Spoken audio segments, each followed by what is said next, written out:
सारा राज्य में एवं निर्वाचन माहौल चली बेले अनेक स्थान में निर्वाचन हिंसा देखा मिली। ढेंकानाल जिला हिंदोल एनएसी 5 नंबर वार्ड धुंडनाड़ी ग्राम में गतकाली विलंबित रात्र में निर्वाचन हिंसा को नहीं ग्रामर राजेशपाल नामक युवकों घरे किसी दुर्बृत्त पशि 3 बाइक रे किरोसिन ढाली निआं लगाई देथिबार अभियोग होइछि।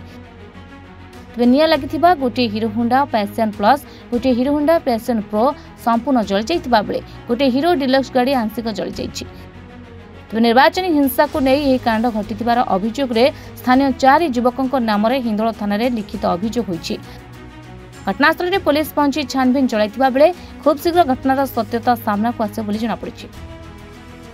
हमर इलेक्शन रे विरोध होइतिला से बीजेडी दल थिले मो बीजेपी दल थी से आगुरी भी गुंडागर्दी करी मत कहते धमकुले मारदेवी हाणीदेवी बीजेडी भोट दे बीजेपी आम भोट करूँ से कारण मो गाड़ी दिग चल सब 2टा ରୁ 2ଟା 20 केमती जानले घर शोती लोक मैंने आसिक कहले निआ जलुरी आसिक पा पकई 4 जन ना